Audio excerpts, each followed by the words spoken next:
Franco here with Raphael, the co-creative gamer for one of the best games I've seen at this show, Dishonored. Tell us about it. Well, thank you. So yes, we've been working on this game for 3.5 years.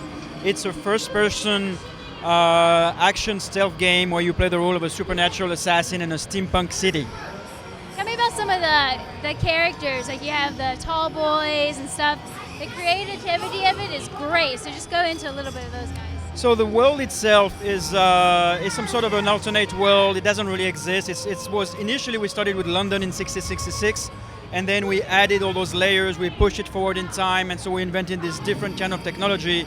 And so there's a plague going on in this world, and there's an oppressive government, and so you have those units that are mounted on stilts, patrolling in the streets and protecting the rich from the poor by shooting at any plague infected people, right? And they will shoot also at the player.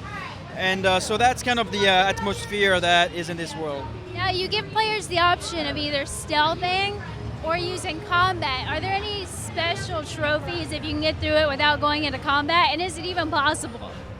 Oh yeah, absolutely. From the get-go, we really wanted to allow the players to play the way they want, not only in play style, but also in terms of expressing their morality. So you can, it sounds extreme, but you can actually finish the game without killing anyone at all. Yeah. And have you done that?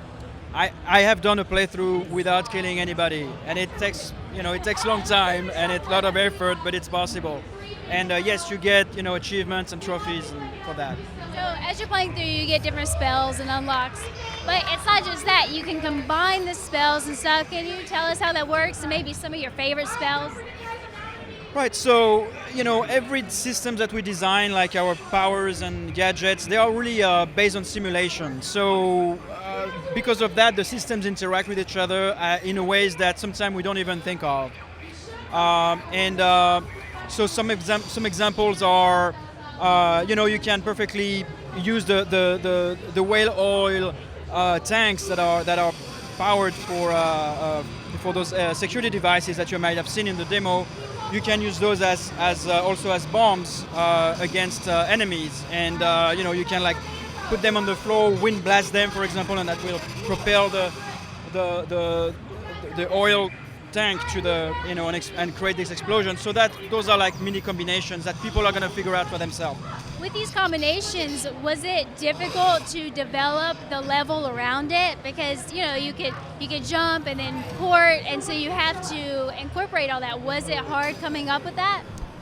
Well, there's only so much that we can plan, so we do make our areas in a way that they are very sandboxy, they're very open. We plan for a few obvious things that we think that the players are going to get. There's a window over there, there's somebody that you can possess here so that you can use him to go through that door, whatever. But then, again, because the systems are so alive, we know that people are going to find so many new stuff that we haven't planned, and that's the beauty of it. We are happy when that happens. It's not we're afraid of it, we're happy about it. I saw something about pre-order bonuses, and there were some really cool things like tarot cards and all that. Do you know all those bonuses? Right, the tarot cards are the only physical bonus that we give, and it's really cool. I mean, tarot is a game that is being played in Europe. There are 72 cards. It's a fairly complex game, but on each of the arcanes, the tarots themselves, there are 21 of those cards. They are illustrations of our characters, so it's a very beautiful object. And then in addition to that, we have little packs of bone charms, which are some small abilities that we give to players, based on which DLC they get, pre-order DLC they get. Yeah, this is for the Xbox 360 and the PlayStation 3. Is there a release date yet? Right, so the game ships on October 9th on those three platforms, Xbox 360, PS3, and PC. Okay. Can people find out more information? Do you have a website? Absolutely, we do have a website. You can go through Bethesda or dishonoredgame.com.